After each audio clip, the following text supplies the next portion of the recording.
Good morning. Thank you. When you say yebo, is that a good morning too? I'm fine, thanks. How are you, sir? Thank you. Also fine. You will recall yesterday, just before our adjournment, because of the energy levels which were going down, there was something that you said that our misinterpreter there tried to convey it, and I said, no, that's not what you said. And I tried to rephrase it. With me, it just went worse. Do you still remember that? Usakhumbula ke mnzana ukuthi izolo ukhona ke uye wakusho la enkantolo ke uToliki wethu wazama ukuthi ke akutolike la enkantolo kodwa ke ngase ngiphakama ngithi cha awuzange ukusho lokho nami ke njengommeli ngathi ngiyazama ukuthi ngiyakulungisa hayi cha akwavele kwamosheka usakhumbula? Yebo. Yes, I still recall. Would you please repeat what you said? Now, with fresh minds this morning, so that we put it on record the way in which you said it. Do you still remember what you said? Usakhumbula uyakusho izolo? Yebo ngikhumbula. Ngicela ukuthi uphinde futhi konke lokho akusho izolo sobona ukutolika futhi kahle namhlanje. Ngithe ama-witness kwakungama-witness state. I said the witnesses initially, they were state witnesses, State esagcina singawabizanga. but the state ended up not calling them to come and witness before the court Ngoba kwakunokuxabana futhi abazwananga ngenkulumo. because there was a communication breakdown. Ingakho istate sagcina sakhetha ungababizi. That is why the state ended up choosing not calling those witnesses. Yes. Thank you. Let's not spoil it. Let's not spoil it. Let it just be as how you put it. Thank you. Siyabonga. Before I proceed, Mr. Ngube, we've done a lot about the identification parade forms and the photos that were taken in 2014, the 29th of November 2014, where those people were in the house. Mr. Mnudo would like to say something. Into ebaphambanisa ngokusho kwama-witness lawa ela ecourt kwakuzindaba ze-indictment. The thing that caused the communication breakdown between them as the witness testifies because of the statements. Into eyayibhalwe phansi bona babethi abayazi bona babekwazi ukuyisho ecourt ekuthiwa bazoyisho ecourt. What was written on the statement, they had indicated that they know nothing about it and they cannot come to court and talk about it or confirm it. So you're still explaining about the issue relating to the witnesses that were state witnesses, but the state then decided not to call them. Usakhuluma ngalo daba lokuthi ke bekhona ke ufakazi abombuso kodwa umbuso ke wagcina ungasababizanga ukuthi baze la ecourt bezothola ufakazi. Yebo. Yes. Oh, okay. Thank you. So we can proceed to a new item now. Singaqhubeka manje ke sibambe futhi okunye okusha. Yebo singaqhubeka. Yes, we can Thank you. proceed. Yes, I was just saying it is common cause between the state and the defense that on the 29th of October 2014,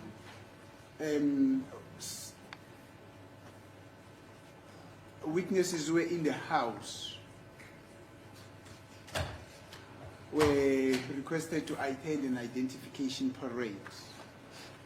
Manje ke aphikiswana phakathi kombuso ke nayo abameli ukuthi ke mhla ka 29 October ngo2014 ofakazi laba bebelapha endlini ke baye babizwa ukuthi bazoma ke noma baze kukhomba parade. We've already dealt with what transpired at the identification parade. Sesikhulumile ke ngaloko kwenzeka lapha ke kukhomba parade. Yebo. Yes. Now, we know the purpose. It was to go and identify, probably, that was to give an opportunity to the people who were in the house to go and point out to those people who they think accosted them or got into the house, or people with similar features. That was just the purpose of the identification. Angithi manje ke inhloso ke yekhomba parade ukuthi ke kunikezwe ithuba labo bantu labo bebekhona phakathi endlini ukuthi ke baye bayokhomba abantu ke ababa bangeneleli ngalolu suku. Yebo. Yes. Thank you. Now,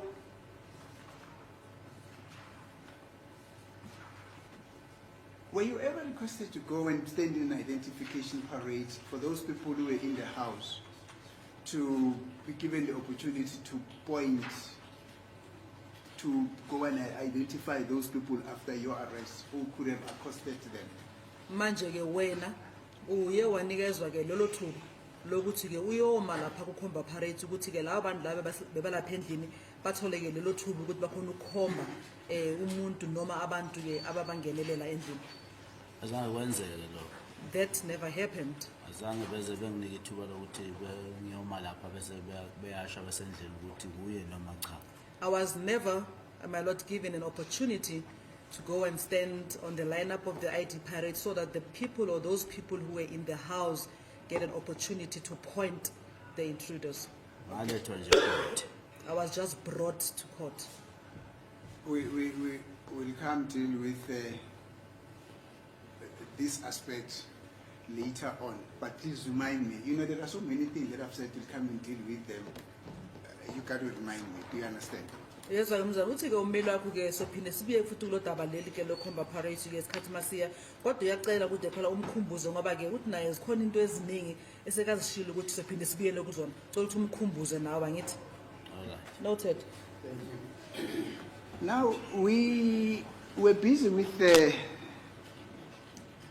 what Mr. Constable Zungu told to this court. Besase busy ke ngalokho ke uConstable Zungu akutshela ke inkantolo. Yebo. Yes. In fact, before we proceed, you had just you had explained again that Constable Zungu, you find it strange that Constable Zungu, being a policeman, he realizes that there are people who got firearms in his presence and it does nothing about it. Ngaphambi ukuthi siqhubeke masiphinde sibuyele futhi ke emuva kancane ke uyawachaza noma wabeka ukuthi ke uye wathola kumangazi ukuthi ke uConstable Zungu lo okuyiphoyisa unabantu ke abaphethe isibhamu kodwa akenzi lutho nje ngalokho. Yebo. Yes. Thank you. Now, up until this stage where you're standing now, has there been an instance where you were approached by members of the South African Police Services with a view to come and investigate about the allegations that Constable Zungu testified about here at court, about you being in possession of a firearm there at Basutwini Hostel on the 26th of October, according to Mr. Zungu, 26th October 2014.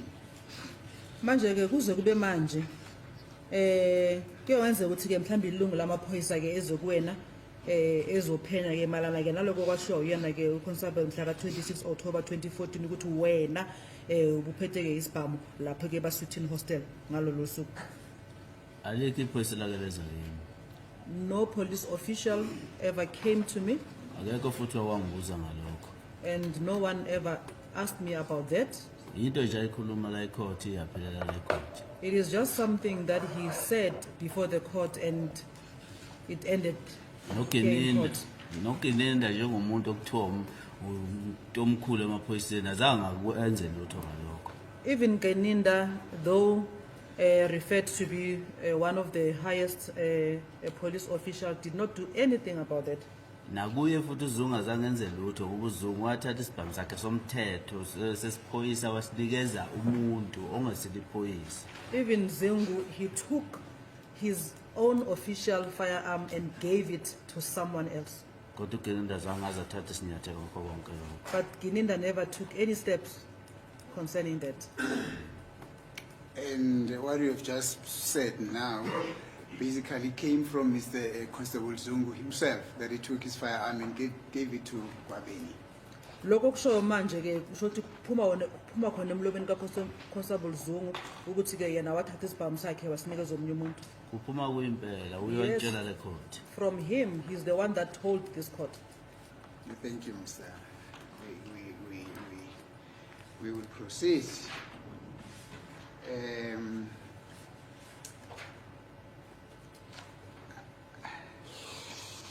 Indeed, that came from Constable Zungu himself. uZungu uyena owasho lokho ngithi. Yebo kunjalo. Yes, that is correct. Thank you.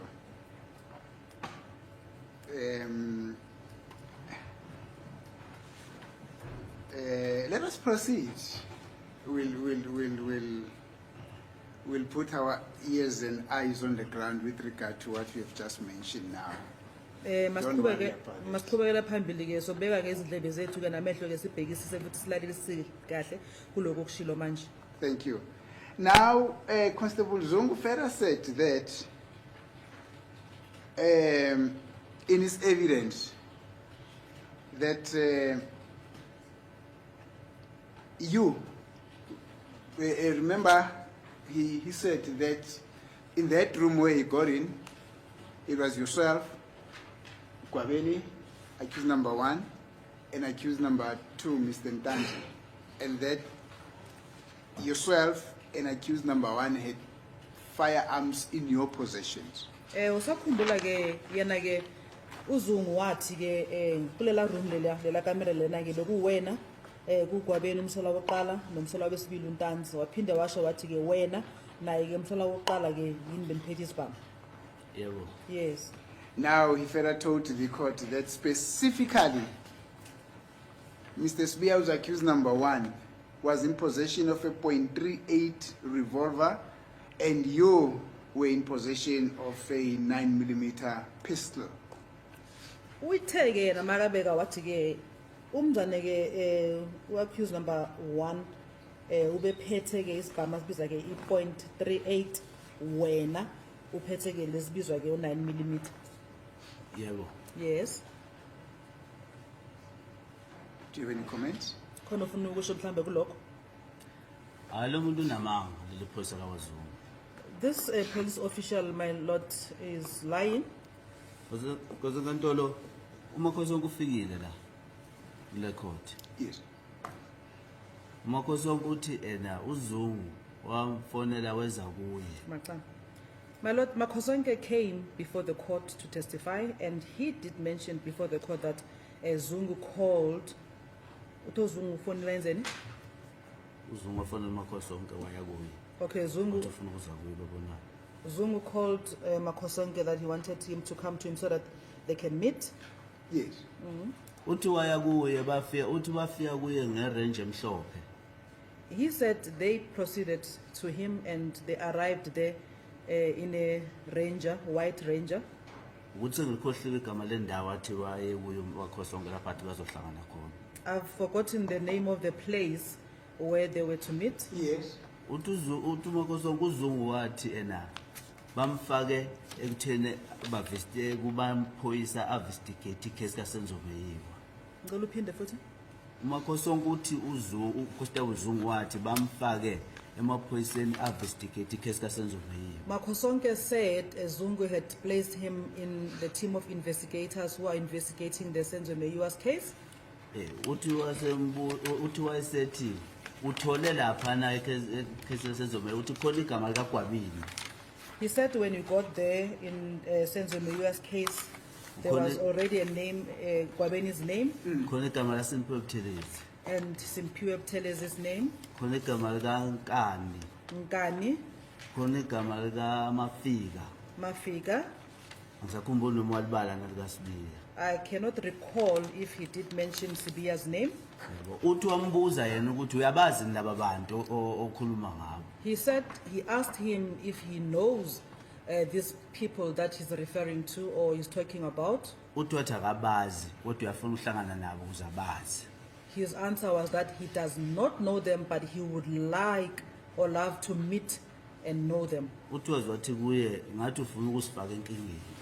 He said to him, it's like you want to involve yourself in a troublesome thing. So ngisho ukuthi ke lo muntu lo kahle kahle wayengeke lo muntu omayimbuza ethi enabantu akabazi kodwa ebesazi benathi 2014 eForstoras nge26 October. What I'm saying is that there's no way that when he was asked about these people, he will say he does not know us, yet he said he had met with us in 2014. So lento lena khuluma ngaye ethi yenzeke endlini into engeke ingazange ziyenzeke. What he has told the court that has happened in the house is something that never happened. Lento into ehlanganiswa uyuzungu benamaphoyisa lawa phethe icala senzomeyiwe. This is just a plot or something that is just put together by the police or the team that are dealing with the Senzos case. Ufike ubaba kaZungu la ecourt. Zungu's father came before the court. Wakhe impela lo yiphoyisa uZungu lo thwa yenathi. The Mr. Zungu, the police official whom it is alleged that he was with us. Uthi ubaba Zungu uZungu uConstable Zungu wamcela ukuthi bacelithe obafakazela ekhesini kaSenzomeyiwe. Zungu's father said that Zungu had requested that they go and testify for them in the Senzomeyiwa's case. Uthi wambuza ukuthi ufakazela nobani, yonifakazela nobani. His question to him was that to testify in this case with who or for who. Uthi wathi noGininda. He said with Gininda. Uthi wamkhuza wathi akutshela ukuthi yena hlwana lo Gininda wakho. He said he reprimanded him and told him that he must stay away from Gininda. So yonke lento lena ikhomisa ngokusobala ukuthi lento le ikhandiwe. You can just see that all this is just a plot. Ngoba akwazi ukuthi umuntu engacela ubaba wakhe ukuthi ayomfakazela kodwa ubaba wakhe ebe azi ngecala. Because it is not possible that somebody can approach his father to go and testify for him while the father knows about the case. Ngoba ubaba wakhe uzuthi wathi kumele ngishintshe isibongo ngithi nguKhumalo. Because his father further even mentioned that he was supposed to change his surname to Khumalo. Uthi wamfonela futhi esela eGoli sesukele kuye le wafona esela eGoli uConstable Zungu. He said Constable Zungu gave him a call again when he was now in Gauteng. Wabuza ukuthi lento ebesikhulume ngayo uzokwazi usenzela yona. And then asked him that this issue or this matter that we discussed, are you still able to do that for us? Uthi ubaba Zungu yena wavuma ngoba wayefuna ukwazi ukuthi uGininda uyayazi lento le eshuwe ingane yakhe. Zungu's father said he agreed, and the reason for him to agree was that he just wanted to find or to search whether Gininda knows about this issue that his son communicated to him. Uthe emva kwensuku wafona uGininda. Says after a few days, Gininda now gave him a call. Wathi bayimfonela wathi awumzilikazi kaMashobane. When he called him by his clan names, Mzilikazi kaMashobane. Uthi wathi ngathi ayi ukhuluma ngathi ufonele number wrong. His response was like, it's like you have called the wrong number. Mina nguZungu. I am Zungu. Uthi wasembuza ukuthi uyamazi uConstable Zungu. He now asked him if he knows Constable Zungu. Uthi ngathi ingane yami leyo. His response was, he is my child. Uthi wayesethi hayi ngizobe sikhuluma ngisakhuluma noSizwe Zungu. He now said, okay, we'll talk again. I'm still talking to Sizwe Zungu at the moment. So lento yonke mawuhlanganisa uyibheke uyayibona ukuthi lento lena kahle kahle into ekhandwayo. If you look at all these things, one can clearly see that this is just a plot. Ngoba bakuthiwa ayikhandiwe lento. Bengeke uGeneral Shabane mayifika la ecourt afika athi uZungu uye owakhomba achoose number 1 ukuthi aboshwe 2019. Mata, if this was not a plot, there was no way that General Shabane will come before this court and then point accused number 1. Accused number 1, ukuthi aboshwe ikhasi laSenzomeyiwe okay, 2019. that he's the one that pointed out accused number 1 for him to be arrested on this Senzomeyiwa's case. Ngoba uthi uShabane uZungu wathi accused number 1 uhlala phethe isibhamu esadubula Senzomeyiwe. Because Lishabane further said that accused number 1 always carries a firearm that was used to shoot Senzomeyiwa. Ngoba esebhampile KZN lapha ethi sikhona khona police station. Ngoba engasasitholanga eKZN lapha ethi sikhona khona police station. Because he did not get the same at the KZN police station where he said it was kept. Kodwa uZungu yena qobo lakhe uConstable Zungu utshelele court ukuthi akazi lutho ngokuboshwa kwaSibiya 2019. But Constable Zungu himself told this court that he does not know anything about the arrest of Sibiya in 2019. Kodwa uJenerali Shabane uthe emontweni wafaka yena kube uJenerali Shabane kube namanye amaphoyisa ayithuba abayi4 ukuthi uAchoose number 1 angamboni ngoba uthi banokubahlobana.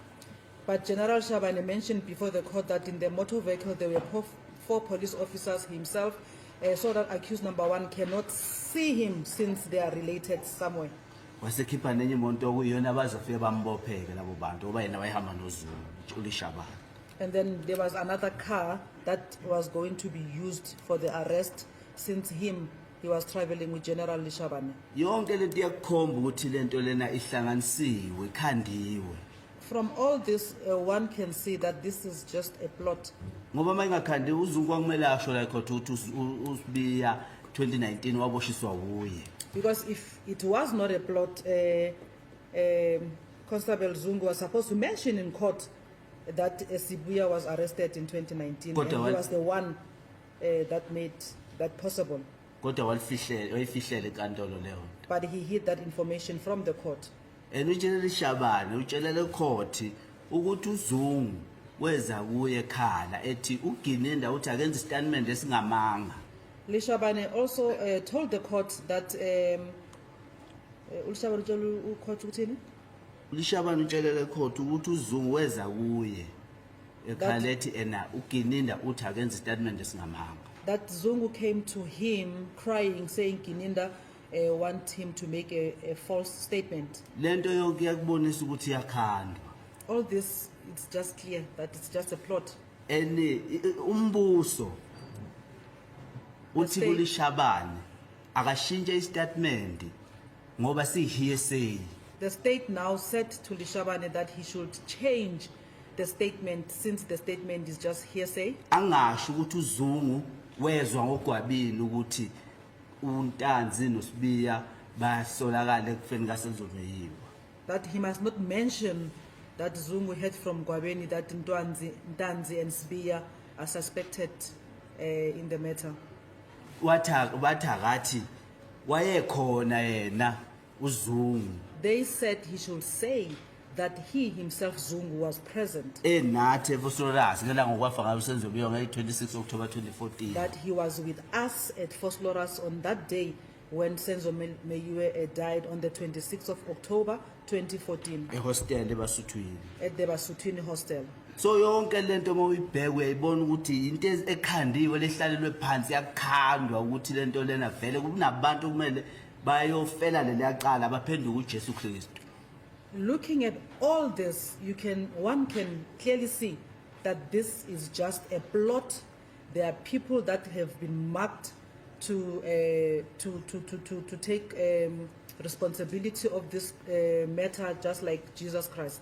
uJenerali Shabane uthi waphuma ecasuke kakhulu ema-ofisini ka-Advocate Baloyi. General Shabane mentioned that when he left Baloyi's office, he was very irritated.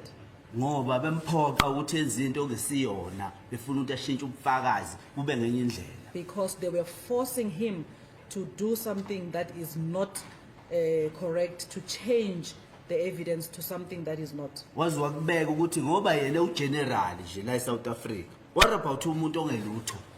Ma ubekwazi ukuthi benze kanje izinto ezifana nalezo kumuntu ongangayi esikhundleni. And he further mentioned that if they can do this to him as a general, what more of just a lay person or just a normal person?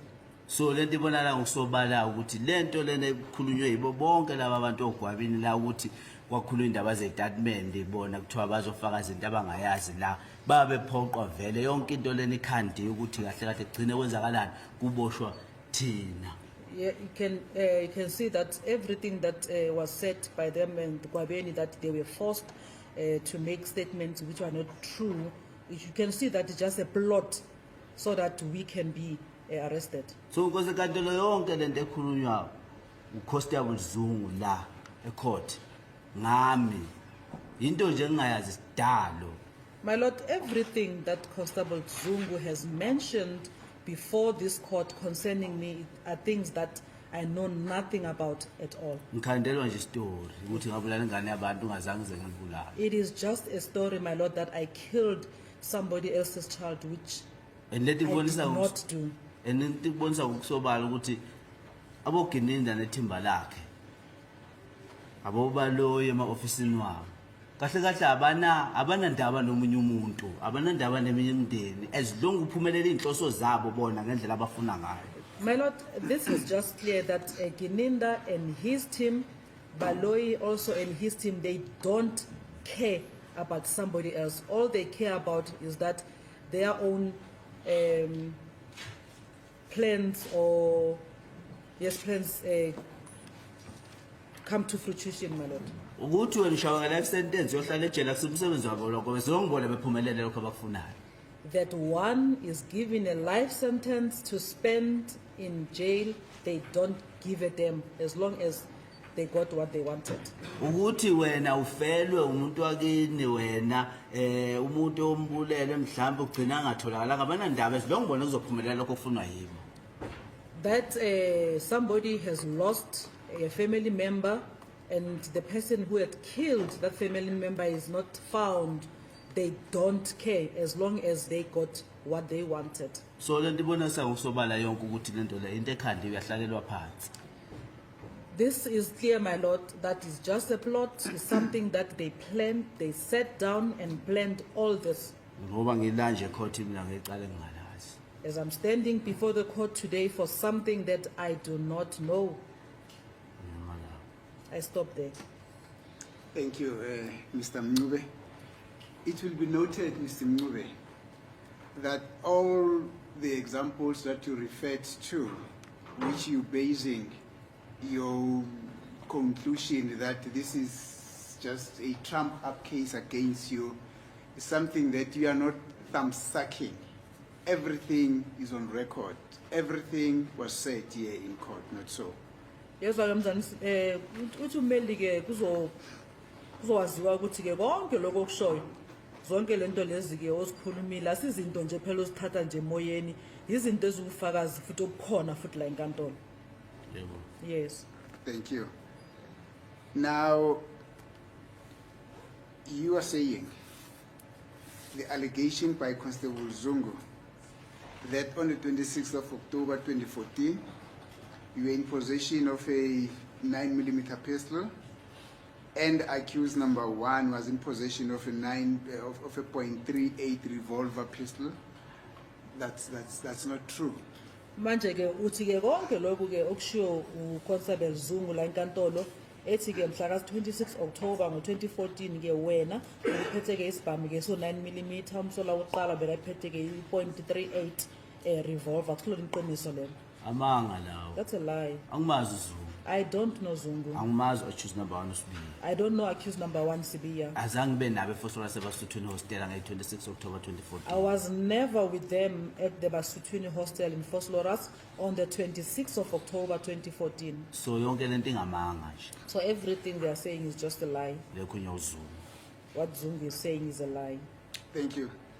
Let us proceed with what you are branding as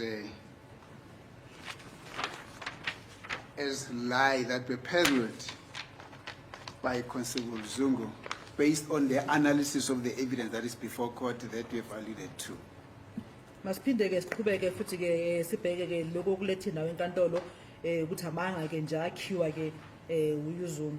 Now, he further says that soon after he had realized that accused number one was in possession of that 3.8 revolver and you were in possession of the 9mm pistol, he then inquired Gwabeni about the whereabouts of his firearm. He inquired? He inquired from Gwabeni about the whereabouts of his service pistol.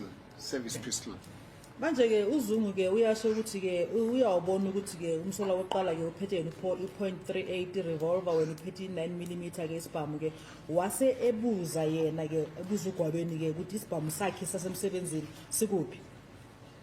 Yebo. Yes.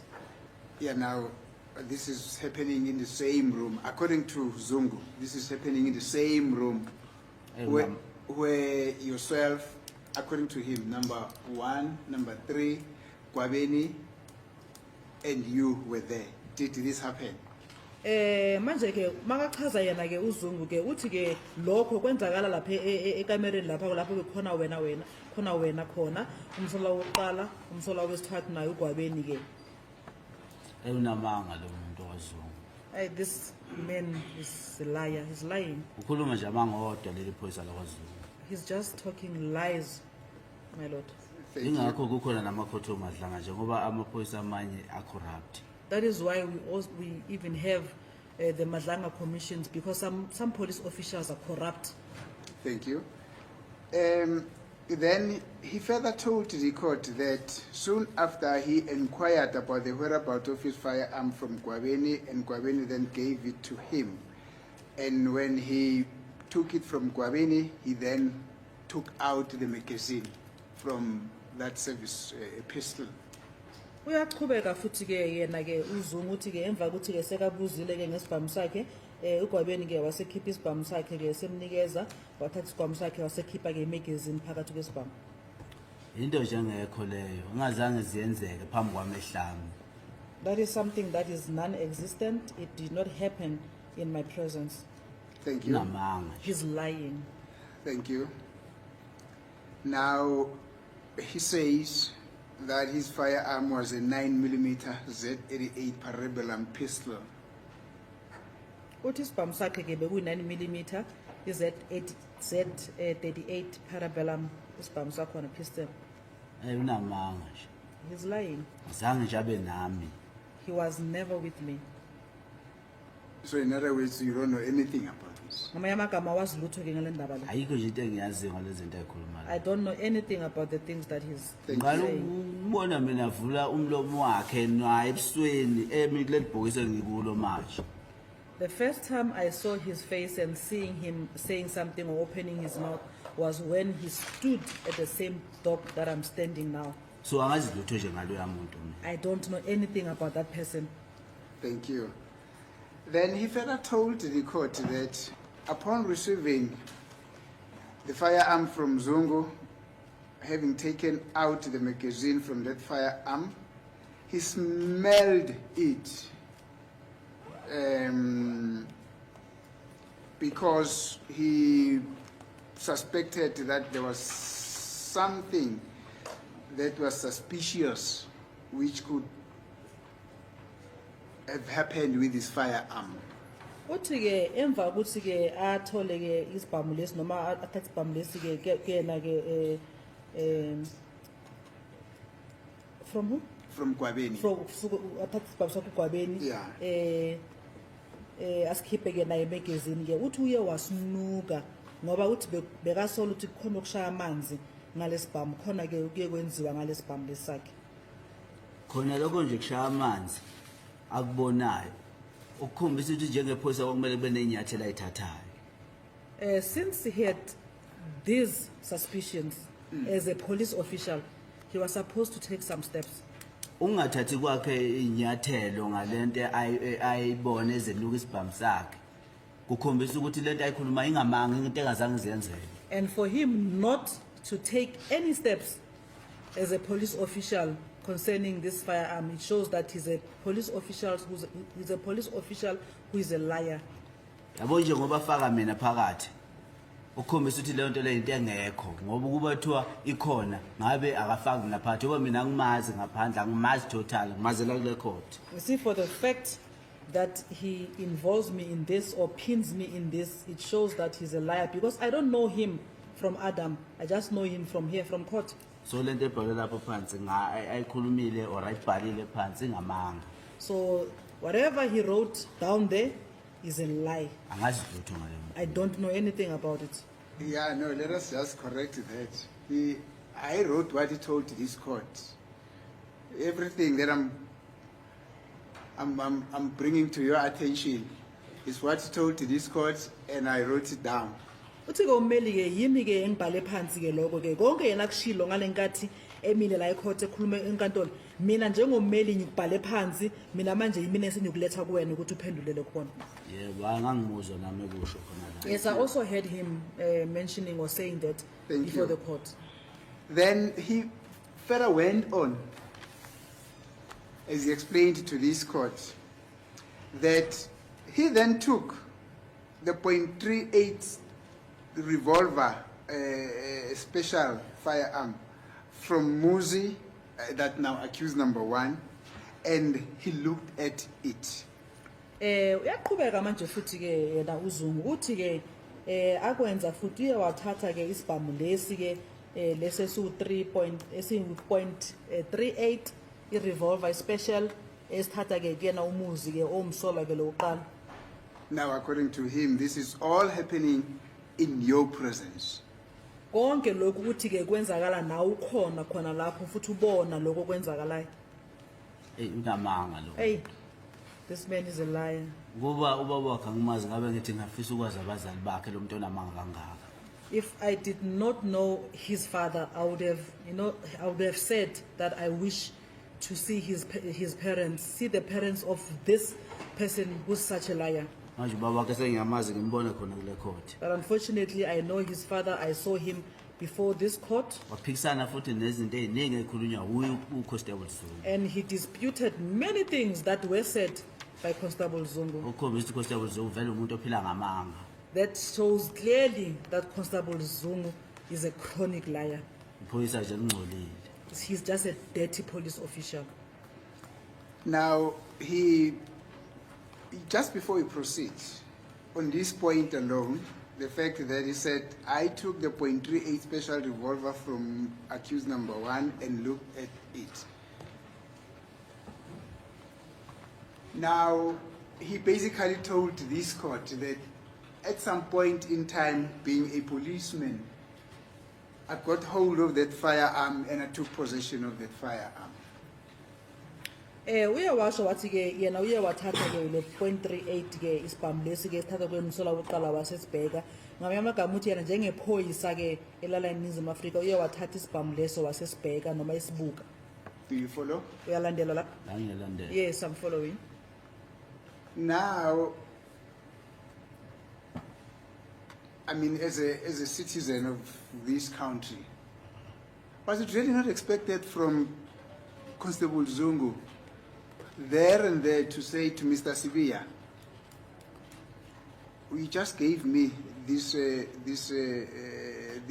.38 special revolver, but where is the license for you to possess this firearm? Was that not a legitimate expectation? Manje ke njengo nawe ke umuntu ke wala eNingizimu Afrika awucabanga ukuthi ke ngendlela bekumele aze ngayo Constable Zungu befuneka athi ke mfana Sibiya naku ke songinike isibhamu lesi ke ikuphi manje ilicense yalesibhamu leso siphethe. Into leyo kahle kahle ngicabanga ukuthi iphoyisa kumele liyenze. That is what I think a police official supposed to do. Mayingenzeki leyo nto leyo ngicathi kumele lithathe inyathelo ezithile ngayo. If he does not phinda futhi Mayingenzeki leyo nto leyo mayingekho leyo license ngicabanga ukuthi kumele lithathe inyathelo ezithile ngayo. and if the license is not produced, he needs to do something about it, Ngoba phela lokho kusho ukuthi sekubugebengu lokho. because that is now a criminal offense. And lona manje ngakubiki kusho ukuthi nalo sele involve lobo bugebengu lokho. And he himself, if he does not report that, which means he's also involved in that criminal activity. Thank you, Mr. Mncube. Similarly, he told to this court that when he, that's now according to him, when he went to Basutwini Hostel where he allegedly met you, he was driving a state vehicle. Uthi ke futhi yena ke ngalenkathi ke yena eyale ehostel ke lasebesuthini ke ngalenkathi ke ehlangana ke nani ubehamba ke ngemoto ke yamaphoyisa ebhaliwe ukuthi imoto yesiphoyisa le ebonakalayo ukuthi yesiphoyisa. Do you still remember that version? Usakhumbula lokho?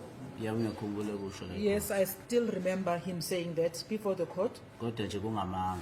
but that is a lie. Phambi kwami ehlama zange zenze into nje. Yes. In my presence, nothing like that happened. Thank you. So, was he also not expected at the time at which he realized that you are also in possession of a 9mm pistol to demand to see a license to possess that firearm from you? Manje ke nangaleya nkathi ke sekabona ukuthi nawe unesibhamu kuye ke ube kumele ukuthi manje nakuwe ke mhlamba ayifune ke license yalesibhamu leso siphethe. Yebo kwakumele afune license kimi. Yes, it was expected of him If to ask for the license. If mhlawumbe wayecabanga ukuthi ngiyiphoyisa kwamele afune ikhadi uyabona kimi lokuphoyisa. Or maybe peradventure, if he thought that I was a police officer, he was supposed to maybe ask for the service card. So lento la ikhuluma Document. ingamanga into engazange izenzeke. So what he's saying is a lie, is something that did not happen. Thank you. Now, after saying to the court that he took the firearm, the .38 special revolver from accused number 1, and having looked at it, he said that it looked as if the firearms were being handed over to Gwabeni. In other words, yourself and accused number 1 handed those firearms to Gwabeni. Uyaqhubeka futhi ke uZungu uthi ke emva kokuthi sekasithathile isibhamu lesi ke i.38 kuyena ke umsola ke lo oqala uthi ke kuyabukeka ngathi lesibhamu lezi ke nizinike uGwabeni. Into nje engekho lengazange izenzeke. That is something that did not happen. Unamanga. He's lying. Indlela bengakhona phela uGwabeni manje kushuthi naye waye involved ngoba naye sakhe naye uthi wasinike uGwabeni. Because the way he's putting all this, which means Gwabeni was also involved, because he even mentioned that his own firearm also he gave to Gwabeni. Yena uZungu waye involved. Zungu was involved. Ngoba phela ngendlela asho ngayo mayithi thina sathatha ibhamu sayine uGwabeni kanti naye sakho wasine uGwabeni. Shuthi vele uGwabeni uyomphatha ibhamu. It means now he was involved because he did mention that he also handed his own firearm to him, which means Gwabeni was the caretaker of these firearms. So linamanga lela phoyisa lakwaZungu. So this police official Zungu is a liar. Into engazange izenzeke le. Something that did not happen. Thank you. Again, an expectation from a law-abiding citizen. Would it not have been an expectation that he, being a policeman, saying that you two, that is now yourself and accused number 1, handed these firearms to Gwabeni, to take issue up with Gwabeni about this unlawful possession of firearm that Gwabeni now receives from you?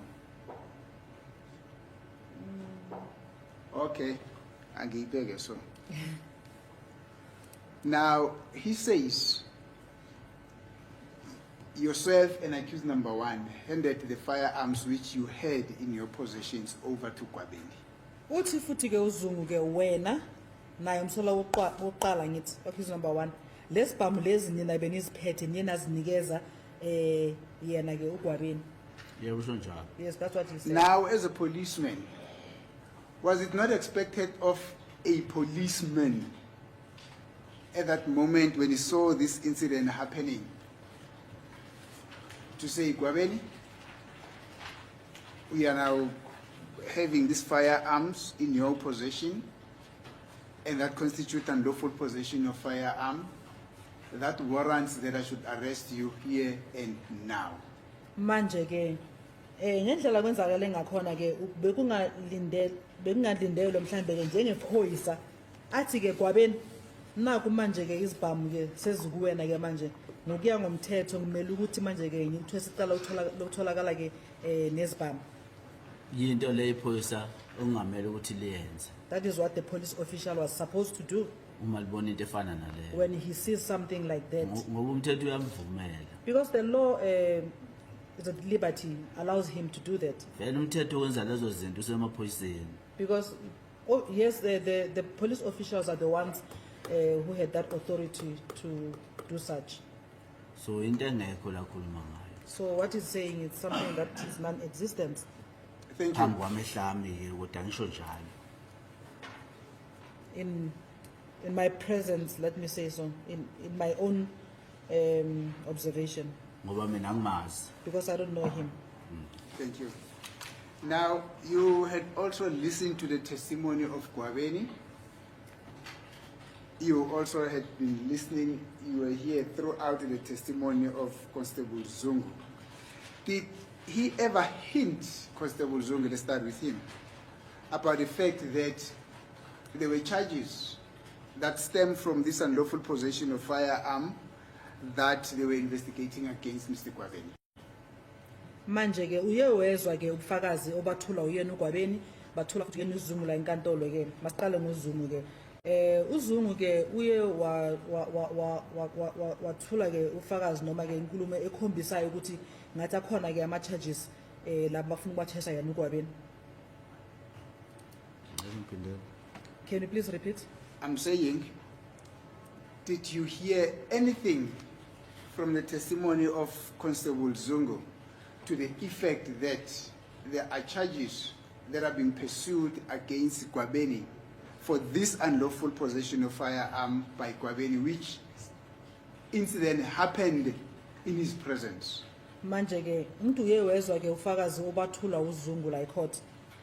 Kulo ufakazi obathula ngokuZungu ngokuya ngawe kule nkulumo beyakhuluma khona ke mhlambe ke into beyikhombisa noma akushilo ukhombisa ukuthi ke akhona amacala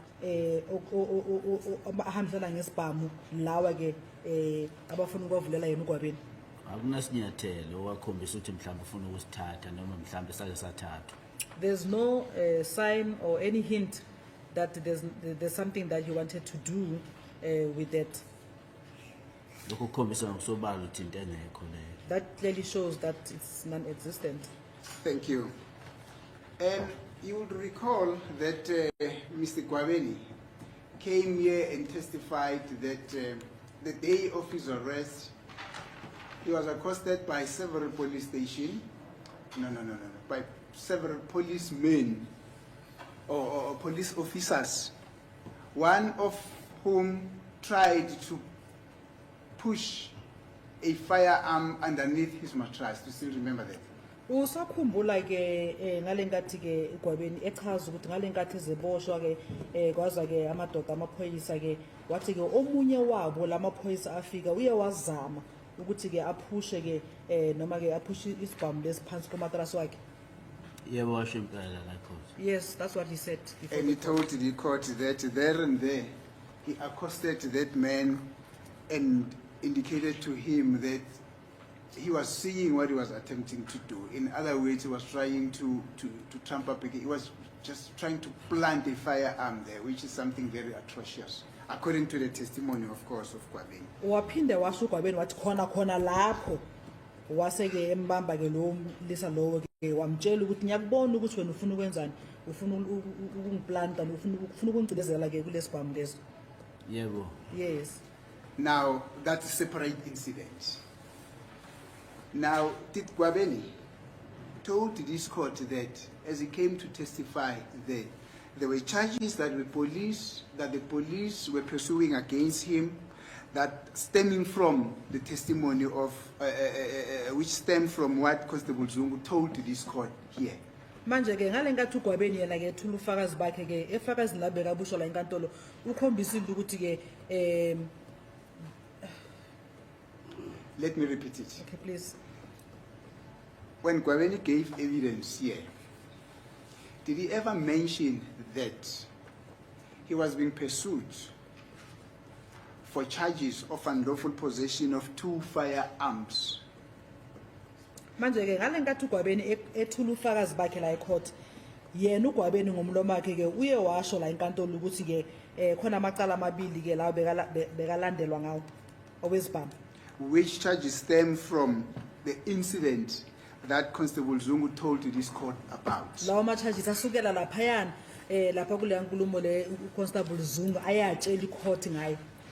Cha. No. icala liyakhuluma ngalo lelo ukuthi isikhathi ekuboshwa yena. The only thing that he spoke about was when he himself was being arrested, Lapha athi khona waplantwa khona ngesibhamu. where he said he was planted with a firearm. Icala likhuluma ngalo. That is the only matter that he spoke about. Yeah, no, I said that's a separate incident. Thank you. But your answer then is no, he never did that. Hayi cha. He never testified to that effect, actually. Utakazanga kuyathula ufakazi ke ngalo nkulumo leyo. Ayazange. Yes, he did not. Thank you. Then, whilst you were in the room,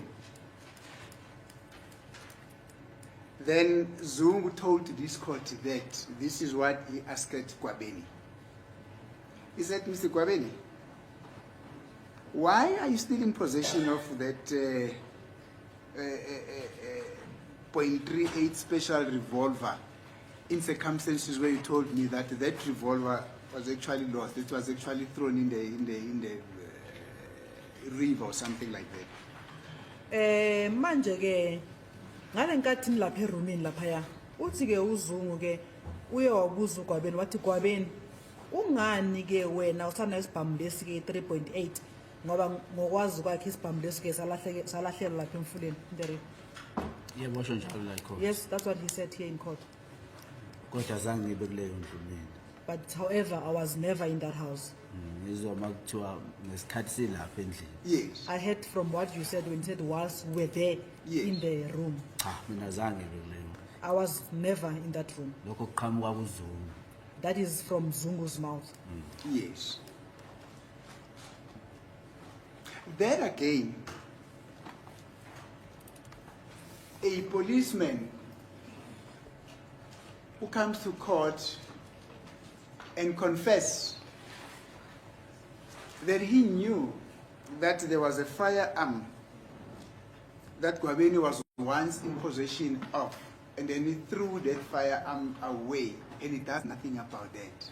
Do you have any comment about it? Kukhona mhlawumbe ufuna ukusho kuloko masiye isithombe sithi ke nali iphoyisa liyazi ukuthi khona ke isibhamu lesi ke uGwabeni ke ube naso sase silahlelwa khona lapha emfuleni kodwa akenzi lutho ke ngakho. Yiko ngethi isigebengu sephoyisa lesi. My lord, that is why I'm saying this police official is corrupt. Angazi ukuthi uqeshwa kanjani esiphoyiseni isigebengu kanje. I don't even know how he was even employed in the police sector, as corrupt as he is. Ngoba phela isibhamu leso bethi salahle emanzini ukhuluma ngokuthi sadubula umuntu. Because that same firearm that he had mentioned that was thrown inside the river, he did also mention that that firearm had killed a person. Kodwa yena azange athathe inyathelo futhi. But he did not take any actions. Azange futhi athathe inyathelo noma sesibona lesi sibhamu eba nensolo ukuthi lesi sibhamu lesi salahle emanzini. Even when he got suspicious about this very same firearm, that this is the same firearm that was once thrown in the river. Azange sithathe isinyathelo sokuthi ngenzeka ukuthi lesi sibhamu lesi kube khona kuthola kuso. He did not take any steps to do anything that maybe he might be able to get something from this firearm. So nje amanga lento ekhulunywa uZungu. So what Zungu is telling, it's just lies. Thank you. It will still be noted, Mr. Ncube, that your analysis, and that is not a character assassination, your analysis of the type of evidence that that Mr. Zungu, Constable Zungu gave here at court is a basis on which you are saying he's not a good policeman, not so. Uyazi la mntana Ncube ke uthi ke ummeli ke nakho lokho ke kuzokhunjulwa noma kuzobhalwa phansi ukuthi hayi ukuthi mhlambe ke wena uzama ukumosha ke leli phoyisa ke ngaloko okushoyo ke uzama ukunika iphethombe sokuthi le phoyisa lelo okhuluma ngalo uZungu ngasi phoyisa ke eli right. Yebo. Yes. And that stems from what he himself told this court. lokho kusukela lapha lokho kusukela lapha naye lokho akutshele icourt. yebo unjalo. Yes. In other words, you're not sucking this information. This is based on what he told to this court. Ngamanye amagama ke lokho kushiwo la icourt ke asiyinto nje phela mhlambe ozitholela yona nje emoyeni ke yinto naye eza la icourt wafike wavula umlomo wakhe wayisho khona la enkantolo. yebo unjalo. Yes, that's correct. Thank you. And then after saying to, or inquiring from Mr. Gwabeni, whether that is not the same firearm, who Gwabeni told him that he threw it in the river, and then Gwabeni then replied and said, no, it is not, that's not the same firearm. Uyaqhubeka futhi emva ukuthi ke ambuza uGwabeni ukuthi ke let's bam lesanda akusisona lesa ke esalahlelwa ke lapha ke emanzini ke uthi ke uGwabeni wasephinda wathi cha akusona. yebo unjalo. Yes, that's correct. Do you bear any knowledge about this communication? Lenkulumo leyo wena khona ukwaziyo ngayo. amanga into engekho. It's a lie, something that did not happen, my lord. ngoba phela uGwabeni kusho manje ngoba ethi khona isibhamu salahle emazini sengesinye lezo shuthi nawe uyabona njengephosi ukuthi zingqwaba kusho ukuthi ibhamu lo muntu lo. Because Gwabeni now did mention that he can see that there's a firearm that was thrown into the water and there's another firearm available. So he also sees that it means there's lots of firearms that are involved here. kodwa zangathatha isinyathelo. But he did not take any steps. leyo nto lekhombisa usobala ukuthi into engekho le uyayikhanda nje lento. That is just clear that what he's mentioning is non-existent. It's just something that he's making up. Thank you. And then he said that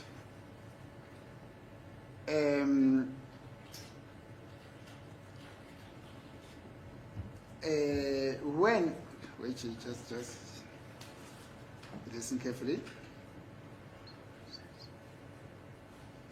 Then he said that as he was scolding Gwabeni, in other words, when he was talking to Gwabeni, inquiring him about whether or not that is the same firearm, then accused number 2, Mr. Ntanzi, then went out of the room. Uthi ke ngalenkathi ke eloke buza ke uGwabeni ke ngalesibhamu leso maleso accused number 2 ke lo mnzana Ntanzi ke uye waphuma yena lapha eroomini ekamereni. ayamanga lawo. That's a lie. uphuma kanjani umuntu ayengaphandle ngingamazi ngizomazi 2020 kodwa thophuma 2014 phambi kwami into engekho leyo. How did the person go out that I did not even know, and the only time that I started knowing the person is 2020 in 2020. so into engekho le khona uzungu. So what Zung is mentioning or telling before the court is just non-existent. uqamba manje ukhohlisa inkantolo. He's just lying to the court.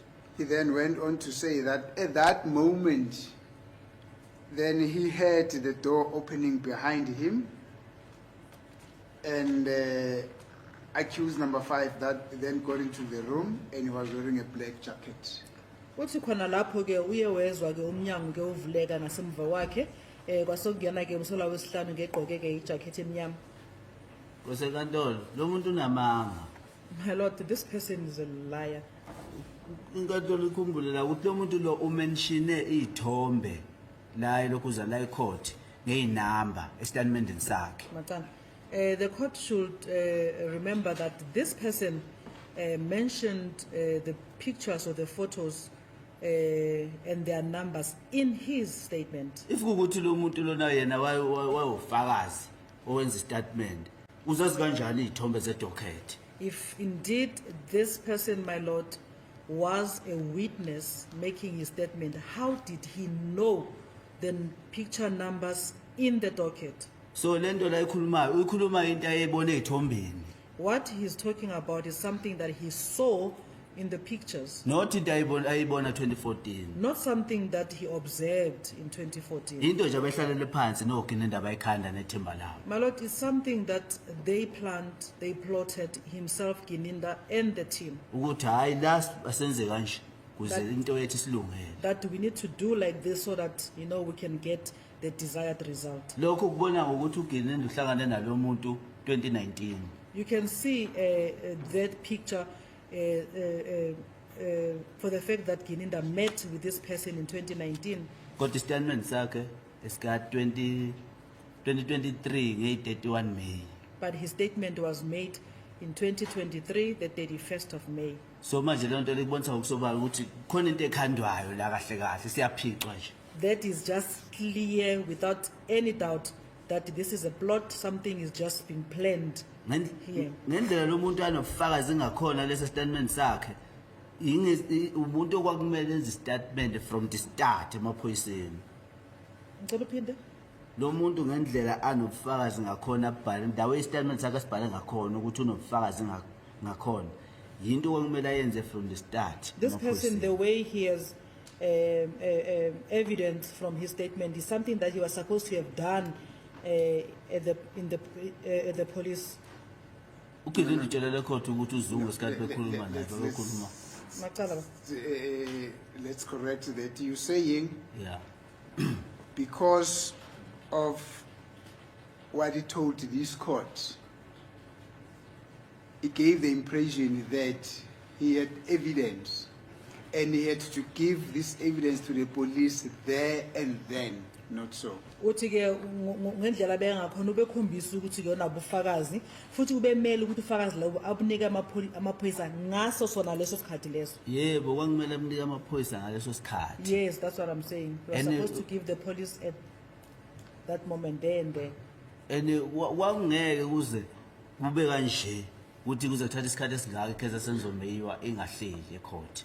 And it was not going to just be like this, that it will take this long that the Senzomea case is not heard before the court. Ukuba kuthiwa yenabo lo mfakazi lo muntu lo ngaleso sikhathi sika 2014. If indeed this person had that evidence in 2014, So hambe yayishayisa nje khuluma mangodo. so he just goes on and just be lying. And Ayikho lento ayibhalela estatementini sakhe nala ikhulumela icourt. what he has written in his statement and what he has testified on in the court is just not true.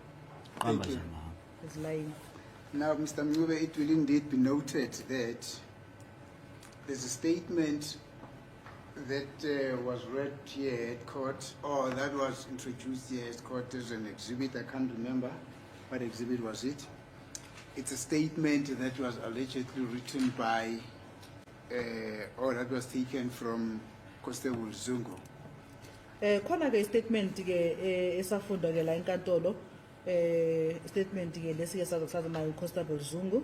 Now, it is correct that in that statement, he refers to photos of some, he refers to numbers of photos of some of the accused that are here before court. Kuleso statement ke yena ke ukhuluma ke ngama number ezithombe zabasola bakhona ke la ecourt. Yebo kunjalo. Yes, that's correct. Now, that actually backs your version that he could not be an entirely independent witness. Somebody was leading him to say things that he had to come and say here at court. Lokho ke ukuthi ke yena ke ube namanombolo ezithombe zabasola bala enkantolo ukukhombisa ukuthi vele ngempela ube nabo lo fakazi lobo vele ngaphambilini ayokuthi into osithathela yona emoyeni nje ngoba naye wafika la ecourt wathula ufakazi khona khona lokho. I don't understand. What I'm saying is, the fact that basically this assertion or the testimony, what Mr. Mnube is asserting that this is a trump-up case against them in relation to the aspect relating to Zungu mentioning the number of the photos which depict some of the accused here at court in his statement. It's indicative, that's according to Mr. Mnube, of the fact that somebody was preparing him to come and say something that had already been discussed with that somebody, as if that was coming from Mr. Zungu himself. Uyabe kumele uthi ke ngokuya ngabufakazi ke lobu ke obabekwa yena ke malana ke ekhuluma ke ngezithombe ke namanamba wezithombe azabanye abafakazi abala inkantolo kuyakhomba ukuthi ke ukhona ke umuntu abamlungiselela ukuthi ke eze ezothula ke bona lobufakazi lobo bengathi ke phuma kubona abozungu. Yebo kuyakhomba ukuthi yena ulungiselela ihlale phansi yahlelwa lento. Yes, it is clear that they sat down and plotted this. Yeah, that is Mr. Ramsipil is bringing to my attention that is Exhibit AA. Thank you. Uyasho futhi nokuthi ke lo ufakazi lo khona la inkantolo ke obabhalwa phansi ukuthi ke ku Exhibit AA. So that's not something that you are imagining. It is there. It's before court. Asiyinto nje ozicabangela yona, into ekhona futhi la court nenkantolo nabo lo ufakazi lo bangithi. Do you follow? Yes, it's something that is existing. Thank you, my lord. I realize that is almost quarter past. Actually, it is exactly 15 minutes past 11. May I request that we take a short adjournment, my lord? We proceed. Yeah, Mr. Jim.